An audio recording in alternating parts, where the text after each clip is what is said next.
私は現在、心理学を学んでいるのですが、今回もその学びの一部を皆さんとシェアしたいと思います。健やかで幸せに暮らしていくために大切なのが、心地よい人間関係の距離感です。今回は、自分にとって心地よい距離感を作っていくための効果的な方法をお話ししたいと思います。それがペーシングとディスペーシングという考え方です。ある人との関係をもっと深めたいときにはペーシングを、逆に少し距離を取りたいなって感じるときにはディスペーシングを使ってみるといいでしょう。では早速、それぞれの方法を詳しく見ていきましょう。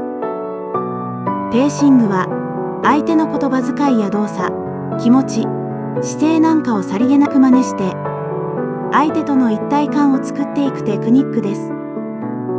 うまくできると、相手もこちらにリラックスしてくれて、心を開きやすくなりますし、信頼関係を築く上でもすごく助けになります。例えば、相手と会話するときに、その人の話すスピードや声のトーンに合わせて、こちらもやり取りしてみるといいです。相手がゆっくり話していたら、自分も同じようにゆっくり。声が小さいときは、こっちも少しトーンを落とします。身振りや姿勢を合わせるのも効果的です。例えば、相手が身を乗り出して話してきたら、こちらも同じように身を乗り出してみます。気持ちの表現を合わせていくのもいいです。例えば、相手がニコニコ楽しそうに話しているときには、こちらも笑顔で楽しそうにうなずいたり、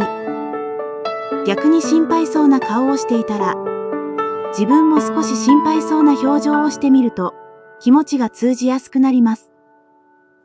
目線の高さを合わせるのも、実は結構大事なんです。相手が立って話しているときは、自分も立って聞く。相手が座っているなら、こちらも座って対応する。それだけで、お互いの目線が揃います。ペーシングって、いろんな場面で使えるんです。例えば、新しい職場に入った時などは、周りの人たちの雰囲気や話し方、言葉遣いを観察して、自分もその空気に合わせてみると、自然にその場に馴染みやすくなっていきます。また、ビジネスの交渉などの時には、相手の話し方や姿勢をよく見て、それに合わせて、こちらもテンポやトーンを合わせながら話を進めていくといいです。そうすることで、相手との一体感が生まれやすくなって、信頼も得やすくなります。相手に合わせて会話をしていくことで、この人はちゃんと聞いてくれてるな。自分のことを分かろうとしてくれてるなと、相手も感じやすくなるんです。そうなると、相手も心を開きやすくなって、素直な気持ちを話してくれることもあるでしょう。ペーシングは、相手との心の距離をぐっと近づけるために、とても役立つ方法です。では次に、今度はその反対のケースを見ていきましょう。ある人と少し距離を取りたいなと思った時に使える方法です。この方法はディスペーシングと呼ばれていて、ペーシングとは逆のやり方になります。この人とは、あまり近づきすぎない方がいいな、と感じるような相手には、ディスペーシングが効果的なんです。例えば、相手がすごく楽しそうに話しているときに、こちらはあえて落ち着いた表情で聞くようにしてみる。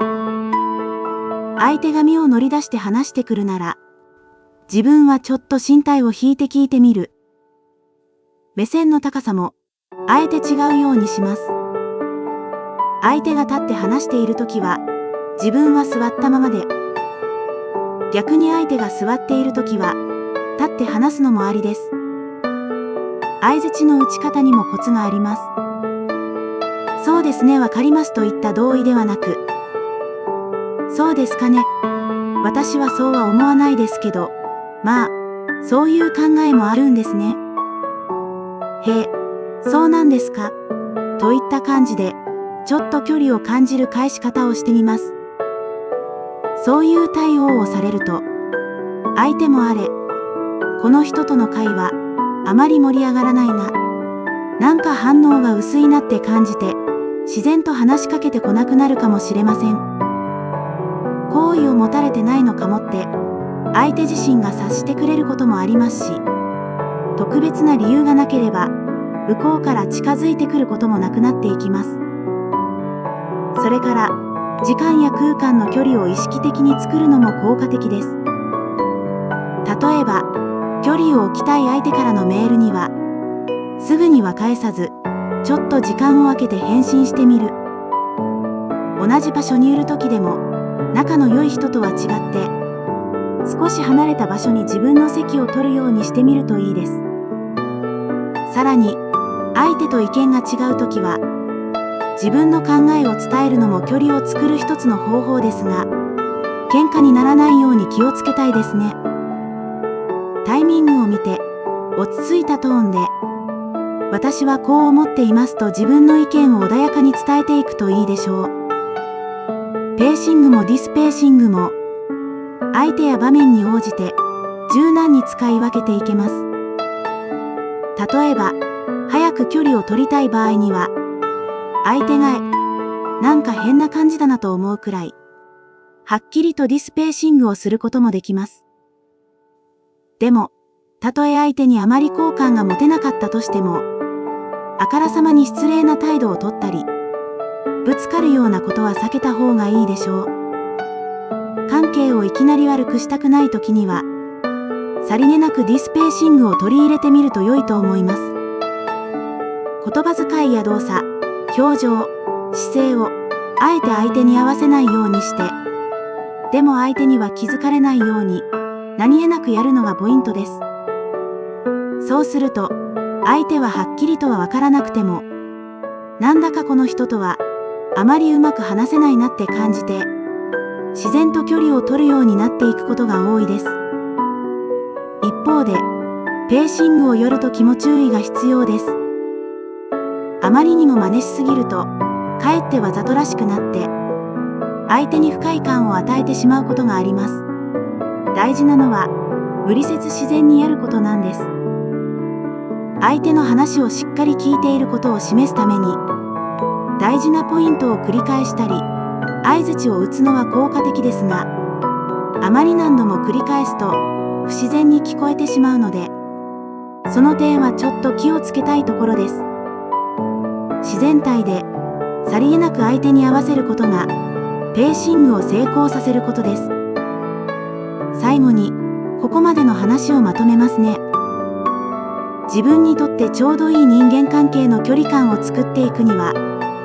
ペーシングとディスペーシングという心理学のスキルを使うと効果的です。ペーシングは相手の言葉や姿勢、感情に合わせて相手との調和を図りたいときに活用します。逆にディスペーシングはその反対で、わざと相手と違う行動をとることで距離を取ることを目指す方法です。この2つを上手に使い分けることで、自分にとって心地よい距離感を相手との間に築いていくことができるんです。相手との関係性に合わせて、ペーシングとディスペーシングを上手に使いこなして、望ましい人間関係の距離感を取りましょう。ご視聴ありがとうございました。これからも時々、心理学の学びを皆さんとシェアしていけたらと思います。応援してもらえると、